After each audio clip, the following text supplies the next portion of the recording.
Assalamualaikum warahmatullahi wabarakatuh. Selamat pagi, salam sejahtera untuk semuanya. Sampurasun.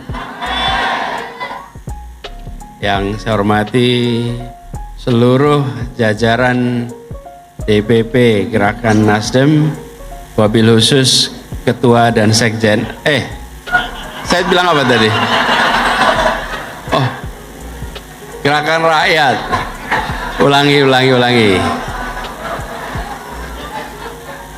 Yang saya hormati seluruh jajaran DPP Gerakan Rakyat. Wabil khusus Ketua Umum dan Sekjen. Tepuk tangan untuk Ketua Umum dan Sekjen. Kemudian seluruh jajaran Dewan Pakar, wabil khusus Ketua Dewan Pakar Profesor Zulfikar, dan semua saja para peserta kelas kader Gerakan Rakyat. Biasanya kalau nyebut Gerakan Rakyat itu nggak pernah pakai DPP, Pak. Gerakan Rakyat aja. Tahu-tahu sekarang ada DPP, ada DPW, DPD, DPC. Udah sampai C ya sekarang? Insya Allah ini awalan yang baik untuk tumbuhnya gerakan perubahan di Indonesia. Jadi teman-teman sekalian, saya dengar tadi pagi sudah ada beberapa sesi. Saya dapat tugas bicara tentang Indonesia. Dan gerakan rakyat ini tumbuh besar dari rakyat kebanyakan. Betul nggak teman-teman? Dari berbagai wilayah dengan semangat untuk Indonesia yang lebih adil. Dan bicara Indonesia yang lebih adil bukan sesuatu yang sederhana. Ketika kita bicara Indonesia yang lebih adil, sesungguhnya itulah cita-cita kenapa Republik ini berdiri. Republik ini berdiri dengan janji, kalau saya sering istilahkan. Saya bedakan antara janji dan cita-cita. Janji adalah sesuatu yang harus ditunaikan. Karena janji adalah apa? Hutang. Karena itu janji harus tertunaikan. Kalau cita-cita itu sesuatu yang ingin kita capai, ingin kita raih. Bila cita-cita itu tidak tercapai, maka kita revisi cita-citanya, kita lakukan penyesuaian cita-citanya. Tapi kalau janji, maka dia harus ditunaikan, dia harus dilaksanakan. Kapanpun waktunya dia harus dilaksanakan. Itulah sebabnya kami memandang ketika Republik ini berdiri, yang disebut sebagai 4 hal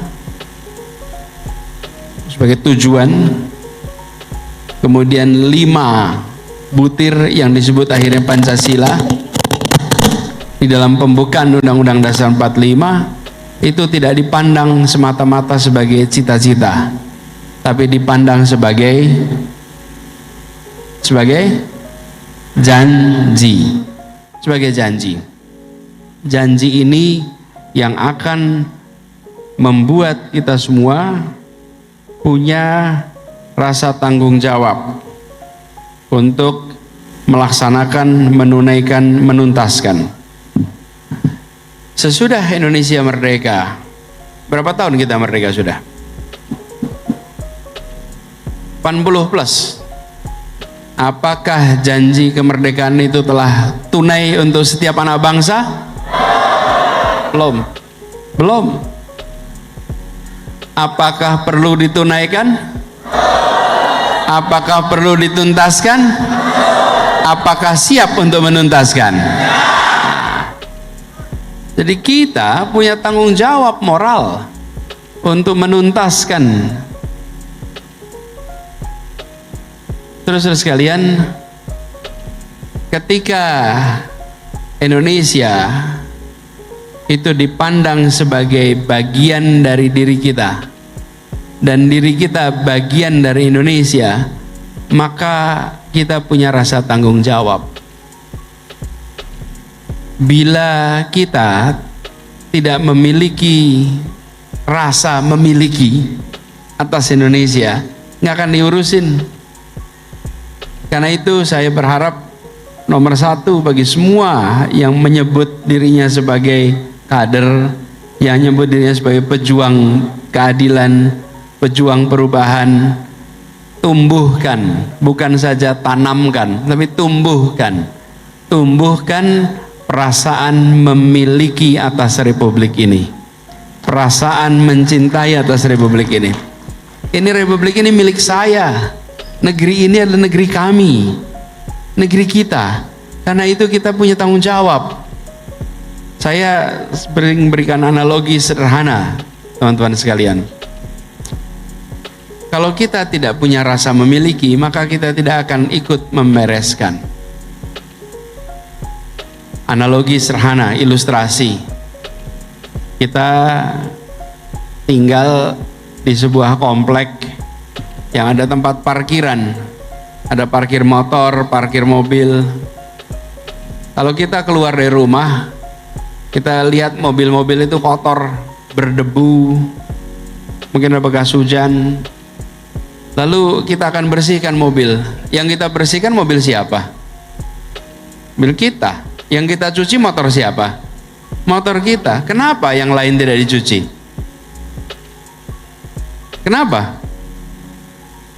Orang lain, punya orang lain, bukan tanggung jawab kita. Yang kita bersihkan, yang kita cuci adalah mobil yang milik kita, motor yang milik kita. Kenapa? Karena akhirnya kita memiliki rasa memiliki tadi, sehingga kita bersihkan, kita rawat.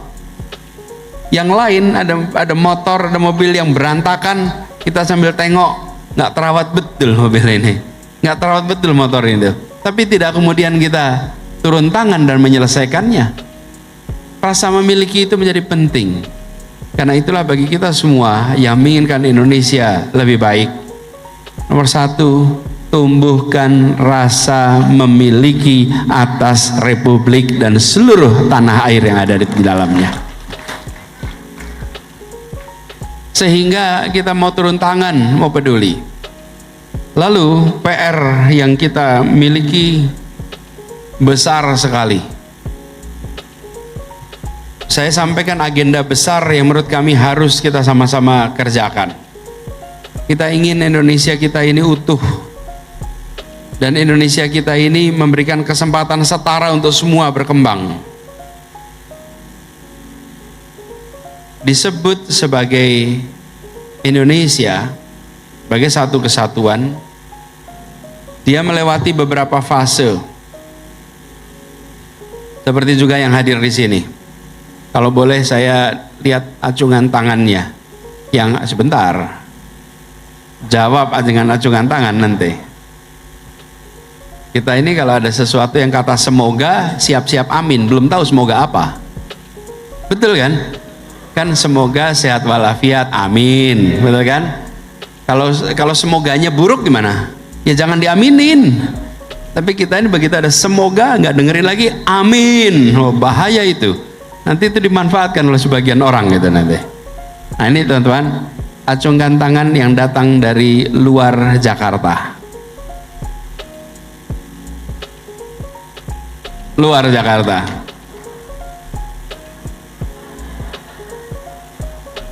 Siap, terima kasih. Acungkan tangan yang datang dari Jawa Barat. Siap. Acungkan tangan yang datang dari Sumatera. Siap. Acungkan tangan yang datang dari Kalimantan. Acungkan tangan yang datang dari Sulawesi.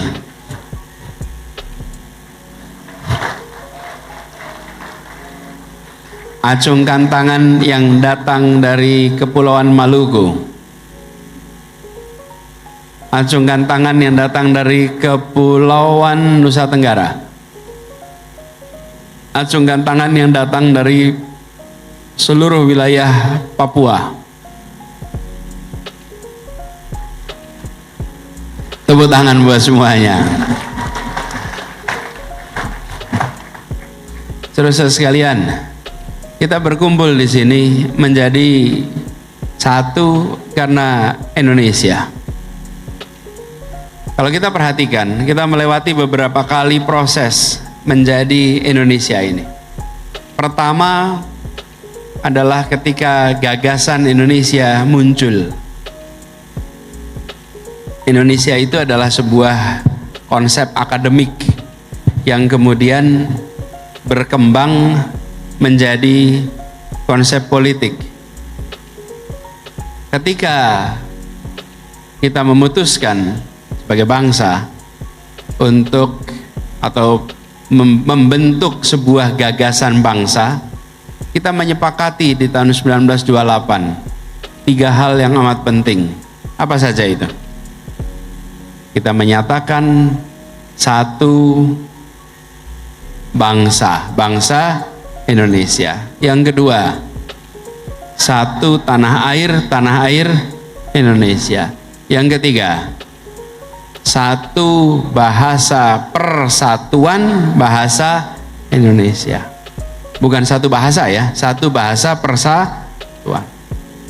Ini adalah peristiwa penting di mana yang tadi berasal dari berbagai wilayah menyepakati untuk menjadi satu kesatuan bangsa. Itu imajinasi, itu gagasan, itu pikiran. Ini dahsyat.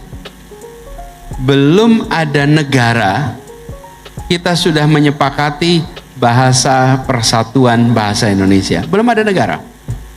Di banyak tempat harus ada negara baru menyepakati bahasa bersama. Kita satu bahasa. Konsekuensinya apa? Kelas kader gerakan rakyat diselenggarakan tanpa perlu penterjemah. Nggak perlu penterjemah di sini. Coba kalau dulu tidak ada kesepakatan, apa yang terjadi hari ini? Ada yang bicara bahasa Sunda, ada yang bicara bahasa Jawa, ada yang bicara bahasa Bugis, ada yang bicara bahasa Manado. Betul tidak teman-teman? Lalu di belakang sana ada penterjemah yang semuanya mendengarkan kita bicara. Kita sekarang nggak menganggap itu penting, nggak menganggap itu relevan. Seakan-akan itu biasa. Kenapa? Ya karena kita semua sudah bisa bicara bahasa Indonesia. Dulu tak bisa bicara bahasa Indonesia.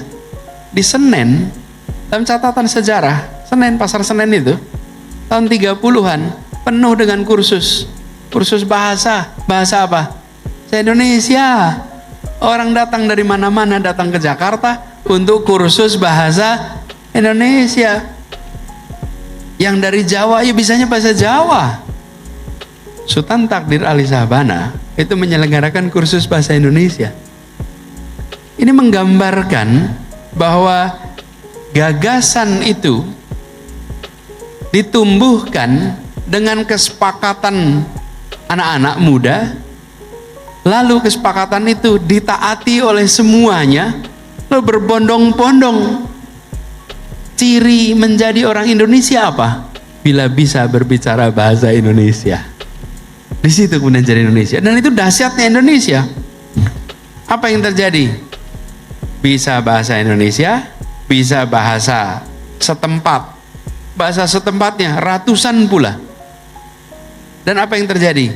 Tidak pernah ada konflik bahwa ya saya berasal dari Jogja, saya berasal dari Bandung, saya berasal dari Manado, dan saya Indonesia. Gak ada masalah. Itu jadi satu. Ini sebuah terobosan jenius yang setelah membuat Indonesia seperti memiliki lem. Lem itu apa? Perekat. Perekatnya apa? Bahasa menjadi perekat pertama. Dan akibat ada bahasa Indonesia itulah pertemuan-pertemuan, publikasi-publikasi menggunakan bahasa yang sama. Uniknya teman-teman, saya ingin garis bawahi ini, dan ini menjadi pesan bagi kita semua. Ada kebesaran hati dari kelompok pengguna bahasa yang besar, di mana bahasanya tidak dipaksakan sebagai bahasa persatuan. Apa kelompok bahasa yang besar? Bahasa Jawa, bahasa Sunda. Betul tidak, teman? Bisa tidak mereka memaksakan? Bisa, kalau mau bisa. Tapi tidak. Ini pelajaran penting untuk gerakan rakyat, bahwa kerukunan terjadi karena kerelaan untuk menempatkan kepentingan bersama di atas kepentingan-kepentingan kecil yang ada di sekitarnya.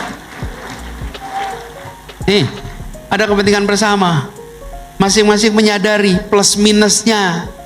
Kita sedang membutuhkan satu perekat yang membuat kita punya perasaan setara, punya perasaan bersama. Sementara ada bahasa-bahasa yang memang ada stratifikasi dalam bahasa itu, sehingga untuk sebagai bahasa bersama kompatibilitasnya dipandang tidak tepat. Itulah kedewasaan. Saya sering membayangkan bagaimana rasanya Jong Java pulang dari Kongres Pemuda sampai ke kampung halamannya, ditanyai sama orang-orang tua di kampungnya. Pertanyaannya, kenapa tidak diperjuangkan bahasa kita jadi bahasa bersama? Apa jawabannya coba? Inilah yang saya maksud tadi dengan kematangan. Jadi ini yang satu, yang pertama, menjadi satu bangsa, dikerjakan di tahun 1928. Satu bangsa Indonesia. Yang kedua, kita kemudian tahun 45 menjadi satu negara. Negara Indonesia, 1945. Proses menuju ke sana digagas oleh kaum terdidik, kaum cendekia, mereka yang melek dengan literatur negara modern, yang paham tentang tata negara, paham tentang sosiologi bagi rakyatnya, paham tentang perubahan zaman yang sedang terjadi. Saudara-saudara sekalian, bila saudara-saudara membaca notulensi perdebatan BPU PKI dan membaca tulisan-tulisan para perintis kemerdekaan, di situ akan terlihat betapa mendalamnya gagasan dan pikiran di balik satu kata kemerdekaan. Jadi bukan semata-mata mengusir penjajahan, bukan sama sekali. Di situ begitu banyak pikiran tentang perubahan yang harus terjadi di bangsa kita. Jadi untuk terjadinya itu diperlukan kemerdekaan. Dan pikiran-pikiran ini, saudara sekalian, ada di semua aspek dan setiap tokohnya. Yang paling banyak disebut adalah nama Bung Karno, nama Bung Hatta, nama Bung Sahrir. Betul tidak, teman-teman? Tapi coba lihat, Anda lihat yang namanya Ki Hajar Dewantoro. Pikiran-pikirannya, kita taunya Ki Hajar Dewantoro itu Tuturi Handayani, teman-teman. Betul ya? Karena lambangnya di mana-mana Tuturi Handayani. Ada dua buku besar, Gagasan Pendidikan dan Gagasan Kebudayaan untuk bangsa Indonesia. Ditulis di tahun 30-an, 40-an.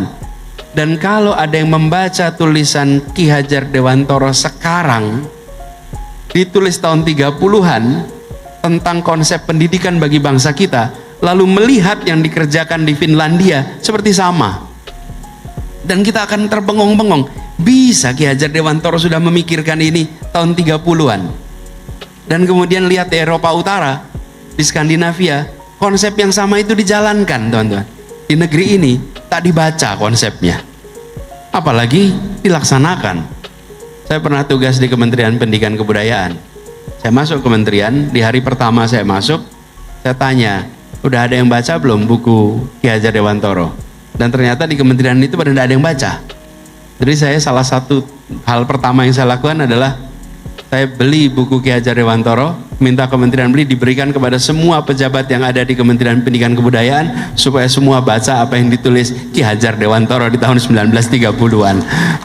Karena yang kita baca Tuturi Handayani, tapi pikiran besarnya. Dan ketika kita pesan ke taman siswa di Jogja, taman siswanya kehabisan stok, saking sudah tidak pernah ada yang cari lagi dan beli lagi. Ini ilustrasi, teman-teman, bahwa yang disebut sebagai fase perjuangan menuju 1945 itu bukan semata-mata orang berbondong-bondong, yuk kita rampas kemerdekaan dari Belanda, dari Jepang, bukan. Ini hasil pergolakan pemikiran begitu banyak pribadi-pribadi di sana.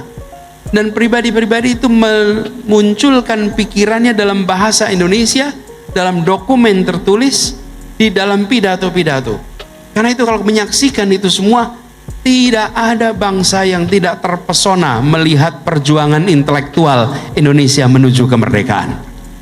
Tidak ada yang tidak terpesona. Kalau Anda perhatikan, proses itu penuh dengan gagasan. Karena itu, ketika Indonesia merdeka pula, teman-teman baca pembukaan itu, kita akan kagum betapa pikiran-pikiran besar itu muncul dalam satu halaman yang padat. Kalau bahasa sekarang daging semua itu isinya. Dan dagingnya nggak pakai lemak di situ. Tidak ada kata-kata tak bermanfaat yang muncul di situ. Setiap kata-kata di situ penuh dengan makna. Kadang-kadang kalau kita baca itu kan kita lihat mana ini, where is the meat, gitu. Mana dagingnya nih, kok tulang semua. Kalau ini daging semua dan tanpa lemak. Ini menggambarkan teman-teman menuju satu negara sebagai sebuah perjuangan bangsa yang solid. Nah, ini satu. Yang kedua, Indonesia menjadi satu negara. Apakah selesai perjuangan kita dengan satu negara? Tidak. Kenapa tidak?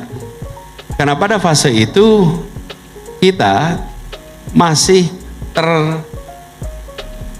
terpisah-pisah dengan gagasan federasi sebagai kompromi dengan mantan kolonial Belanda.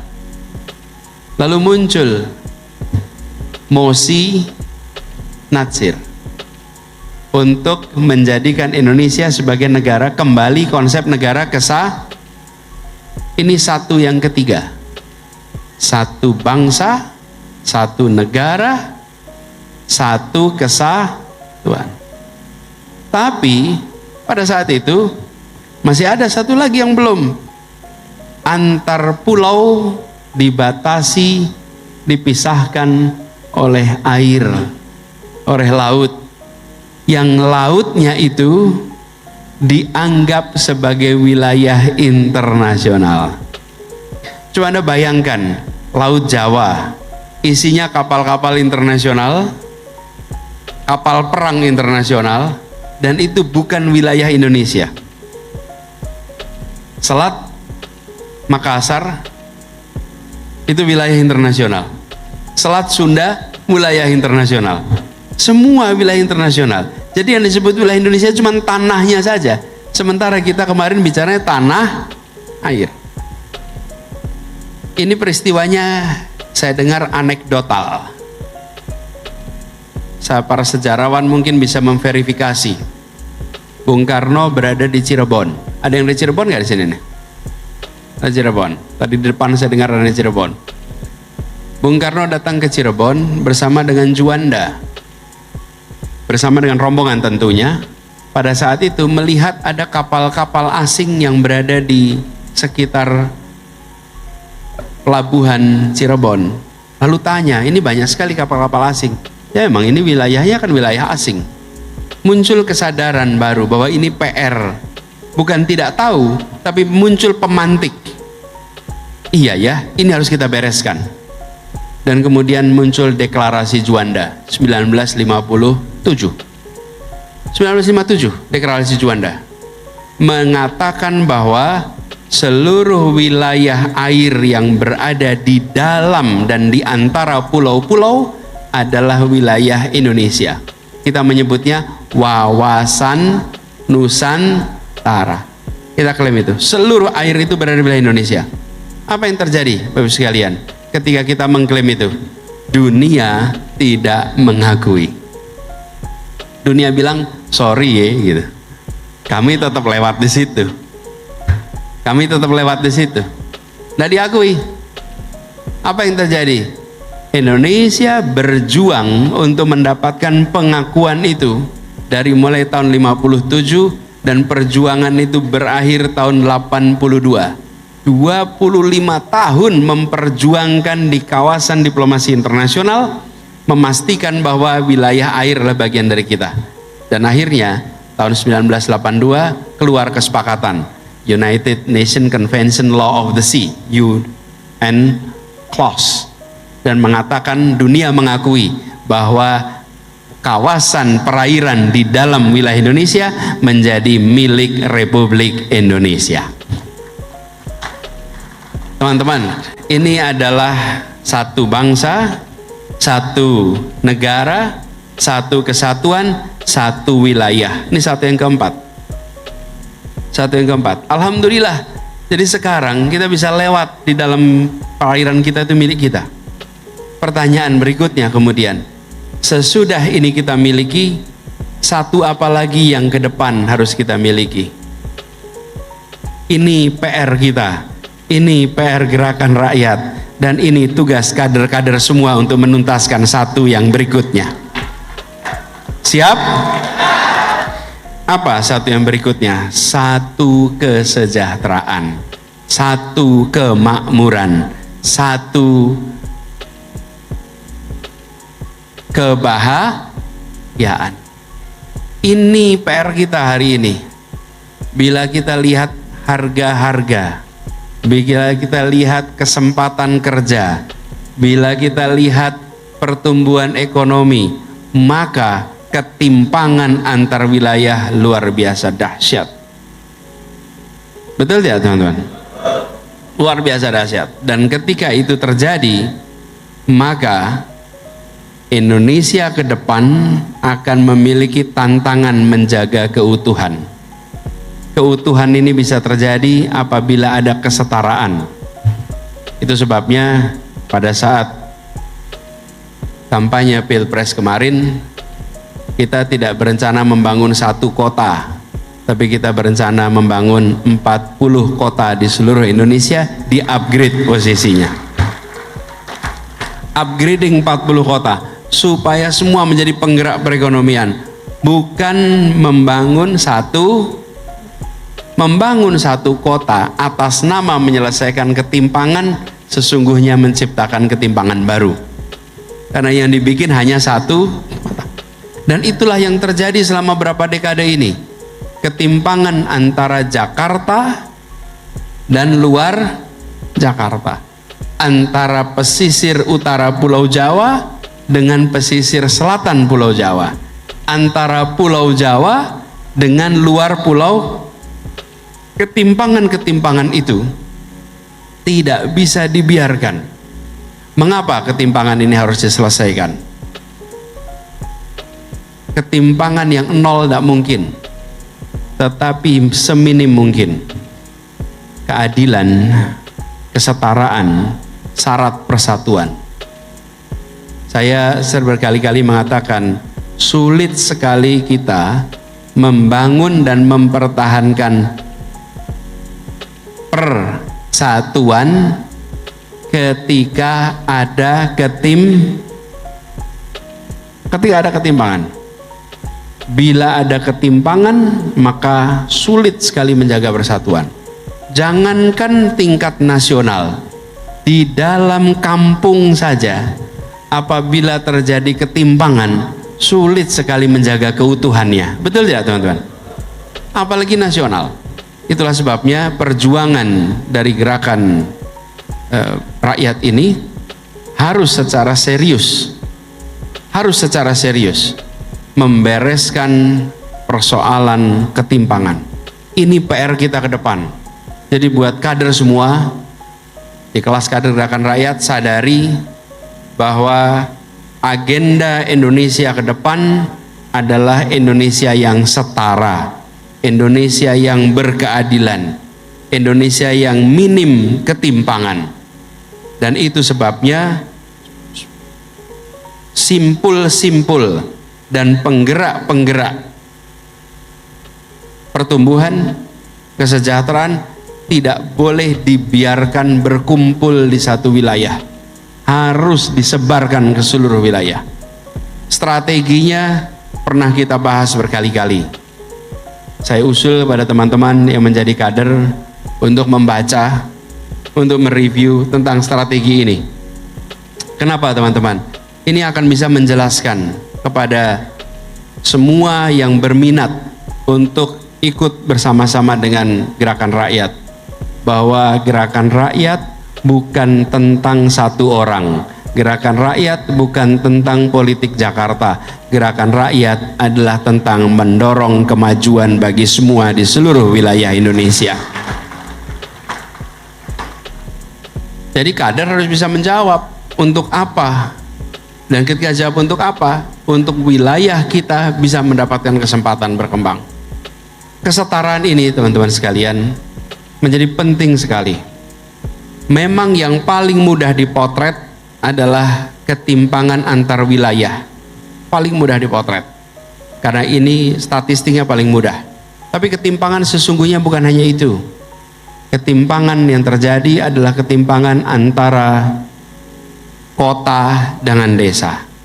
Ketimpangan antara yang terdidik dengan tak terdidik. Ketimpangan antara yang bekerja dengan tidak bekerja. Ketimpangan antara yang punya akses pada sumber perekonomian dengan yang tidak punya akses pada sumber perekonomian. Berbagai aspek ketimpangan ini harus diselesaikan sama-sama. Dan PR dari gerakan rakyat adalah menyadarkan semua bahwa jika Indonesia ingin maju, makmur untuk semua, maka ketimpangan harus jadi problem yang kita selesaikan, diprioritaskan. Tidak ada pilihan. Nah, kita melihat akhir-akhir ini persoalan ketimpangan tidak menjadi perhatian serius. Kenapa saya katakan begitu? Hampir semua yang mengelola negeri ini menegaskan pentingnya pertumbuhan ekonomi. Pertumbuhan ekonomi itu penting, pertumbuhan ekonomi itu baik, tapi kita membutuhkan pertumbuhan ekonomi yang berkualitas. Di mana bedanya pertumbuhan ekonomi berkualitas dan tak berkualitas? Pertumbuhan ekonomi yang tidak disertai pemerataan, dia adalah pertumbuhan ekonomi yang tak berkualitas. Pertumbuhan ekonomi yang bersamaan dengan pemerataan, dia adalah pertumbuhan ekonomi yang berkualitas. Indonesia ke depan harus mendorong pertumbuhan ekonomi yang berkualitas. Sehingga setiap kita mengatakan ekonomi tumbuh, sambil kita mengatakan pemerataan juga terjadi. Pemerataan juga terjadi. Kenapa ini menjadi penting? Kita menyaksikan provinsi-provinsi yang pertumbuhan ekonominya fantastis, ketimpangan dan kemiskinannya juga fantastis. Bung Sahrin berasal dari Provinsi Maluku Utara. Pertumbuhan ekonominya berapa di sana tuh Bung Sahrin? Berapa? 15%. Pertumbuhan ekonomi bisa sampai 15%. Tapi ketimpangan dan kemiskinan salah satu provinsi dengan kemiskinan paling besar. Di banyak tempat di Indonesia kita sering menemukan pertumbuhan ekonomi tanpa ada pemerataan. Teman-teman sekalian, ini bukan yang dicita-citakan, ini bukan yang dibayangkan, ini bukan yang dijanjikan ketika para perintis kemerdekaan memikirkan Indonesia di masa lalu. Yang mereka pikirkan adalah bagaimana kita membangun negara untuk semua golongan, membangun negara yang memberikan keadilan sosial, membangun negara yang memberikan kesempatan yang sama bagi semua. Itu sebabnya saya sampaikan di awal, gagasan Indonesia bukan sekedar sekelompok orang mau merebut kekuasaan dari kolonial, tapi tentang gagasan Indonesia yang masyarakatnya merasakan keadilan, merasakan kemakmuran, merasakan kemajuan. Ini yang harus kita kembalikan. Jadi tugas dari gerakan rakyat ini besar, tugas dari gerakan rakyat ini mulia, dan tugasnya melampaui sekedar angka-angka statistik di dalam persoalan politik. Tapi bagaimana mendorong perubahan ini, merubah mindset yang ada pada bangsa kita. PR kita tidak sederhana, teman-teman sekalian. Tetapi kami yakin kita semua punya staminanya. Gerakan rakyat ini penuh dengan semangat gotong royong. Hadir di sini pun gotong royong. Betul tidak, teman-teman? Betul. Gotong royong, kita iuran, kita kerja bersama, kita lakukan sama-sama.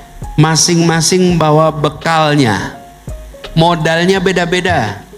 Ada yang modal gagasan, ada yang modalnya jaringan, ada yang modalnya finansial, macam-macam modal. Kumpulin, tidak bisa disamakan modalnya, beda-beda modalnya, kumpul, lalu menjadi sebuah kekuatan. Nah ini teman-teman sekalian, ke depan kekuatan, keikhlasan, kerukunan, semangat gotong royong ini harus dijaga. Yang paling banyak terjadi di negeri ini adalah sulitnya menjaga orang baik bekerja bersama terus-menerus. Mereka-mereka yang niatnya koruptif, yang manipulatif, selalu mudah bekerja sama. Cukup samanya 20% bisa akur. Tapi yang orang dengan niat baik, keinginan baik, gagasan baik, seakan-akan samanya harus 100% baru akur. Kalau ada samanya 80% sulit akur, bedanya 20%. Tapi yang niatnya koruptif, yang niatnya manipulatif, samanya 20% akur, samanya 20%. Gerakan rakyat harus rukun, harus bisa menjangkau semua, harus bisa bersahabat dengan semua. Dan yang bekerja di dalam mewujudkan cita-cita ini bukan sendirian. Teman-teman sekalian, bila kita tengok perjuangan selama 3 tahun terakhir, ada banyak yang terlibat, ada banyak yang ikut serta. Sebagian besar dari mereka belum pernah bersapa dengan gerakan rakyat. Banyak yang belum bersapa. Karena itu bagi seluruh yang hari ini bergabung, sapa semua, ajak semua, sopan dengan semua, rendah hati dengan semua, dan jangan pernah mengklaim kami yang paling benar, kami yang paling tepat. Ajak semua dalam gerakan perubahan untuk Indonesia yang adil makmur. Kita meneruskan. Banyak yang belum tersapa, dan itulah tugas kita, tugas semuanya. Supaya apa? Seperti juga saat gagasan Indonesia ini muncul, dia menawarkan gagasan, tapi juga dengan kerendah hatian. Dengan kerendah hatian. Teman-teman, kalau kita ingat-ingat ya, lihat posisi mereka. Yang nama-nama besar yang ada di BPUPKI, nama-nama besar yang ada di dalam daftar perintis kemerdekaan, itu mereka latar belakangnya orang-orang sekolahan. Rakyatnya buta huruf. Tetapi mereka tidak pernah menempatkan dan mengirimkan pesan yang merendahkan rakyatnya, yang menyepelekan rakyatnya. Tidak pernah. Semuanya dengan pesan yang menggugah, semuanya dengan pesan yang menyanjung. Mungkin teman-teman pernah dengar, saya berkali-kali berikan cerita tentang Bung Karno pernah bilang, beri saya 10 pemuda. Lalu apa? Saya akan apa? Beri 10 pemuda, saya akan guncang dunia. Pertanyaan, Indonesia lagi buta huruf waktu itu. 90%, 95% penduduk buta huruf. Jadi kalau ada 10 pemuda yang buta huruf, berapa persen kira-kira? 9. Jadi kalau kumpulin 10 pemuda, 9 buta huruf. Kira-kira dari 9 pemuda buta huruf, guncangan apa yang bisa diberikan untuk dunia? Coba teman-teman. Tapi Bung Karno tidak pernah bilang, saudara-saudara semua 95% buta huruf, berat betul berjuang dengan saudara-saudara sekalian. Apa yang kita bisa kerjakan dengan masyarakat yang masih buta huruf? Nah. Kirim suntikan pesan-pesan yang mengajak, menggugah, tidak pesan-pesan yang menganggap kami superior dan Anda inferior. Gerakan Rakyat, kirimkan pesan-pesan yang setara, kirimkan pesan-pesan yang mengajak, kirimkan pesan-pesan yang rendah hati, bukan pesan-pesan nih kami, Anda di mana? Bukan, ajak semua. Dan itu menurut saya salah satu kekuatan mengapa di masa-masa awal pendirian Republik ini mereka bisa berkeliling, bisa mengirimkan pesan. Ada yang menarik lagi, semua menjalankan dengan integritas. Integritas. Tidak ada yang pernah menganggap pimpinan-pimpinannya ini sedang ngejar proyek. Nggak pernah. Nggak pernah. Oh, kita merdeka karena mau menangin tender. Nggak pernah. Mau merdeka karena mau mengambil APBN. Nggak pernah. Nggak pernah itu semua. Tidak ada gagasan di rakyat tentang mereka, para pendiri ini, sebagai orang-orang yang ingin mengambil kebermanfaatan pribadi. Integritas mereka tunjukkan. Saya berharap kader-kader Gerakan Rakyat menjaga integritas. Jaga integritas itu supaya pesan jadi kredibel, pesan jadi diakui, pesan dijalankan.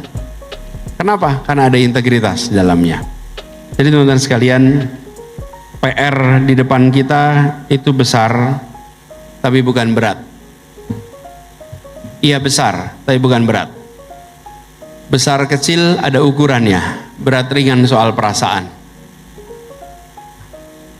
Bila kita pandang ini sebagai sesuatu yang kita sukai, perjuangan ini kita jalani dengan rasa sukacita, maka yang besar akan terasa ringan. Bila dikerjakan dengan keikhlasan, maka tantangan apapun akan dihadapi dengan lapang dada. Dan inilah yang kemudian jadi bekal ke depan. Jadi buat teman-teman semua, para kader, saya menitipkan pesan PR Indonesia ke depan. Satu, kesejahteraan. Ini PR kita. Yang kedua, bersama-sama, gotong royong, rendah hati, jangkau semua, kirimkan pesan dengan ditopang integritas dan semangat kerukunan, semangat gotong royong terus dipegang bersama. Ini sebagai pengantar dari saya. Silakan Bung Moderator untuk mimpin, kalau ada yang mau bertanya nanti kita bisa dialog sudah ini. Terima kasih. Assalamualaikum warahmatullahi wabarakatuh. Waalaikumsalam warahmatullahi wabarakatuh.